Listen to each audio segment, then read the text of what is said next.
Sparky Cod. Whoa. Sparky Cod. We are now a fish.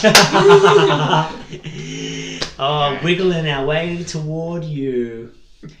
Actually, here's a shout out. The boys like to go and watch the fishing when we go to Cubby in Chindra. If you don't know Cubby Bakehouse, if you're in the Northern Rivers or Gold Coast, Burleigh region, and these Cubby, I was going to call myself a cookie monster. I'm not the cookie monster. I'm a cookie monster. I love cookies. Can I take you back 1 second? Yeah. Does Burleigh sit outside the Gold Coast region, or is it like just I'm so confused by the Gold Coast. Burleigh region? It's like no. Burleigh sits squarely, pretty much in the centre of the south. See, of the Gold I always thought Surfers Paradise wasn't in the Gold Coast. It is. It's the centre. It's the the Gold heart. Coast is massive. It's the beating heart. Yeah. Okay. Shout out to Cavill Ave. Cavill Ave. Everyone's been to Sin City nightclub, haven't they? Surely. Everyone. Yeah. Sin City, I don't know if I've been. Really? Have you been to Cavill Ave? Yeah, schoolies. Yeah, that's it. I went to schoolies 3 times. Oh, so you're a toolie. No, not even once, twice. So bad. It feels bad to say. I can't even imagine how bad it sounds to hear. Well, like, you're a predator. When you put it nicely like that. Yeah, I know. It's so bad. I'm so sorry. That's alright. Mum, like it. Well, don't. Kids. You're probably just having fun. I was having a good time. Yeah, good time. But so we've morphed into a fish in this episode. A Sparky Cod-Cast. Cod-Cast. A Cod-Cast. Anyway, sorry, the Cubby cookies. Yes. Incredible. Yeah, you're the cookie monster. Love the cookies. And you can actually buy them uncooked. Cook at home, but don't even cook it at home. Just eat it. Eat the dough. Shout out to Cubby. Yeah. Can someone sponsor us? Not an ad. This is not an ad. But Cubby, if you're listening, send me some cookies. We're talking about scheduling, ironically. And scheduling a visit to Cubby Bakehouse and you won't regret it. Yeah, scheduling your Gold Coast days to tie in Cubby opens. And make sure you go to Burleigh when you're in the Gold Coast region. Yeah, anyone outside of this area will be very confused. So confused. Anyway, scheduling, definitely. Scheduling is just something people always ask me, can you get it right? And how do I schedule? How do you schedule? And I was like, you can get it right on Friday. It's probably wrong by Monday midday. So I would just encourage everyone. Personally, I found the scheduling got a lot easier when you had more moving parts. Mm-hmm. So if there's 1, 2, or 3 of you, scheduling's hard to impossible and you're busy. Scheduling can also be really hard when you're not busy. Mm-hmm. But let's just say there's 1, 2, or 3 of you, you've got limited options. Mm-hmm. When there's 10 to 12 of you, when there's 15 to 20 of you, you've got more options to be, okay, Joey's a bit of an extra on that job, or Katrina, she's not really needed over there, we'll put her on the other job. Or that emergency got called out, I can facilitate that without ruining the project. There's a stage of business where, I know, it's really easy to sit here and preach from an office in Burleigh, which is in the Gold Coast. It's very easy to sit here and say, with a project, get there, full days, consecutive days, same team.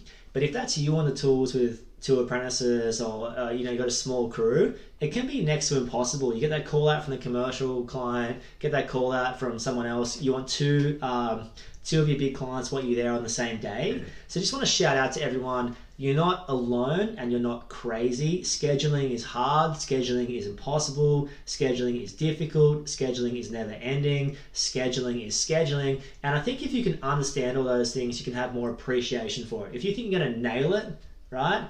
If you think you're going to throw a football over the mountains, Napoleon Dynamite style, you're probably not. You're not going to be able to schedule that far in advance. Mm-hmm. But as you grow, it becomes a lot easier. So I've got some tips to scheduling I'd love to share, but I want to hear your thoughts around it.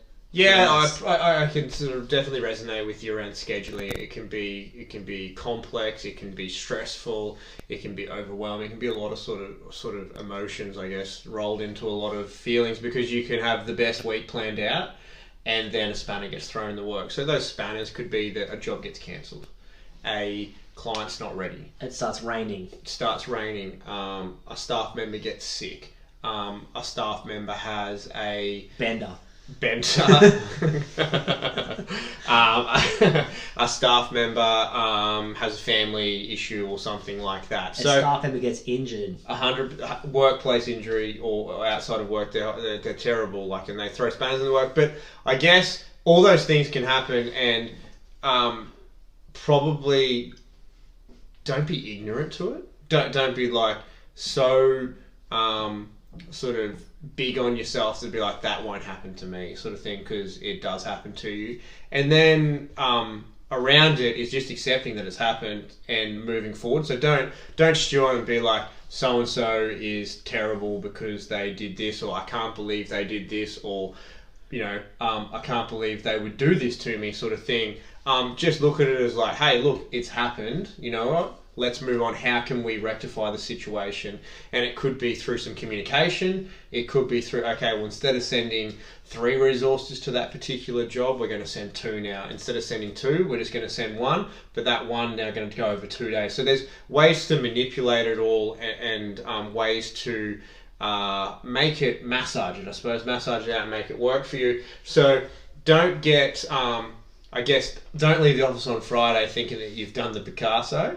Because the Picasso might not have, the paint might have. Well, the Picasso's abstract, so maybe you've done the Picasso. Maybe, look, maybe that is what you've done. I have just absolutely shown up that I know nothing about art right there. It's the Gold Coast way. Yeah, well, yeah, arts and culture, whatever. We're full culture. Where is culture? Sin City culture. Heaps of culture. Horse with no Chinese restaurant. Talking about culture. Oh yeah, we do need some. I did on the way home from Brisbane the other night. I went to this Chinatown. Incredible. In Brisbane? Yeah. Amazing. I don't know where it was. Yeah. Shout out to one of my all-time favourite restaurants in the world that is unfortunately no longer there, King of Kings. Did it get shut down by that giant development? I'm not sure what happened to it, but absolute debauchery happens in there. It's a fantastic restaurant. You can literally do anything in there. Shout out to them, or whoever they were. But so, just a quick story. One night we had a Bucks party, so we've been at the races all day, and so they, I don't even know what happened, to be perfectly honest, but I was picturing you nude on the spinny wheel on the Lazy Susan. No. Just like posing, and Picasso's drawing you out. But you could bring in somehow, I don't know, like your BYO spirits. So everyone just bought a bottle of spirits in there, and we're just passing around like, just take on the Lazy Susan. Yeah, just spin it around. It's just like, oh, do you want like a nip of Bundy, or do you want a nip of? But it was hectic, man. Anyway, there were some other funny things that I probably can't go into that happened that night. But anyway. If your kids are listening, we're sorry. Yeah, I'm very sorry. But shout out to Chinatown, Brisbane, and shout out to King of Kings, an institution, so most people who grew up in Brisbane will know it. It's fantastic. Anyway, back to you. I don't even remember what I was saying. I can visited Chinatown. And I'm not mad about that. Anyway, so what I was saying was a schedule, right?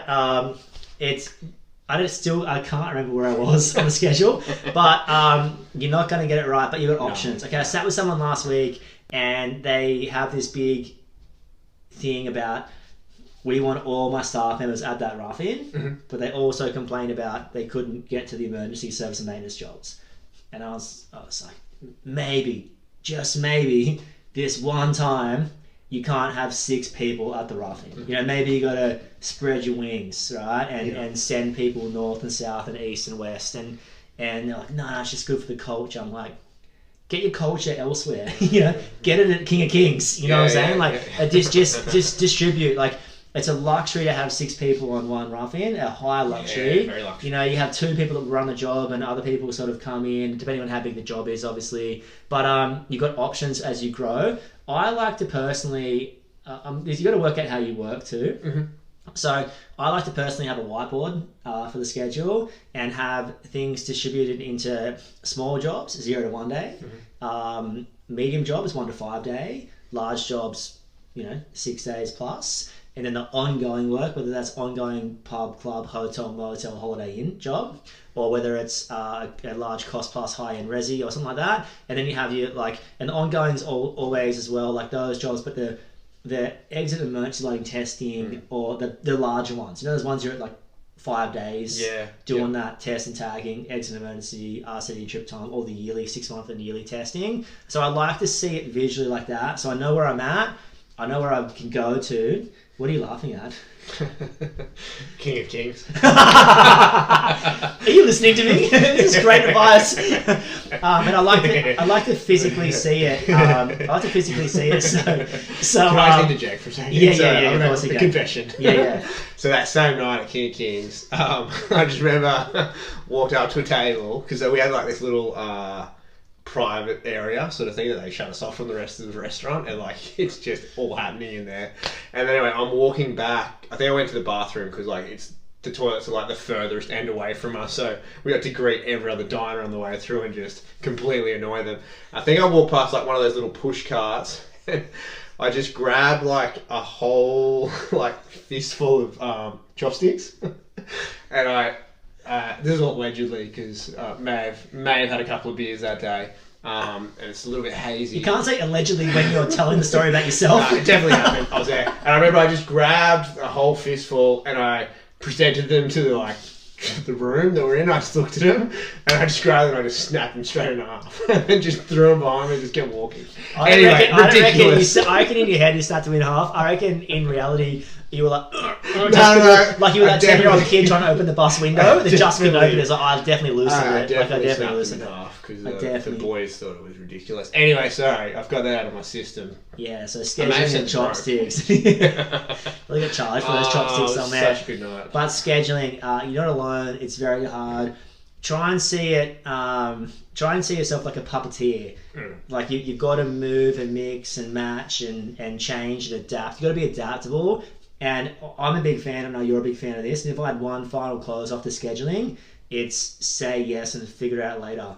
I know it sounds crazy, but if you say yes, you'll somehow figure it out. And if you say no, you'll lose an opportunity. 100%. So please, like, just make it happen. And you've got to be that make it happen person because your clients are relying on you just to get it done. Yeah. They don't care. You've got 17 ruffians and, you know, a Chinese restaurant, chopsticks snapping to take care of on a Friday night. Like, allegedly, it was Friday. It could have been a Thursday, you know. They don't care about that. Just yes, commit to it. Say you're going to make it happen. I remember getting this job one day and it was the hotel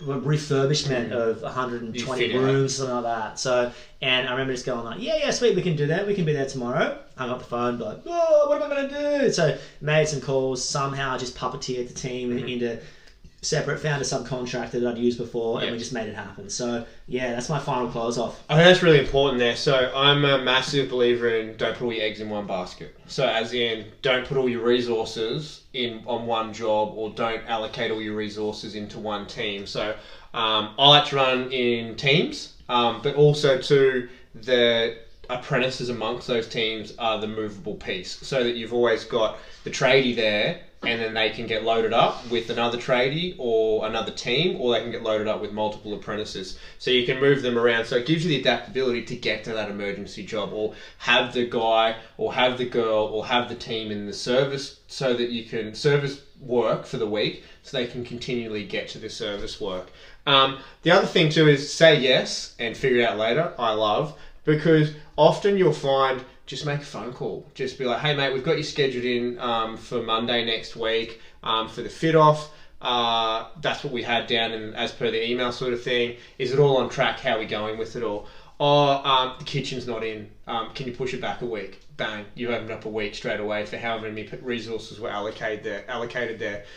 Drive to site, go check out a few of them to see where they're at, because you might in fact go there and be like, we can come here for one day and we're going to smash out this section and we're good to go and we can come back in 3 days, and then just call the client and let them know, hey, we're going to be there on Monday and then we're back on Thursday because of this and this.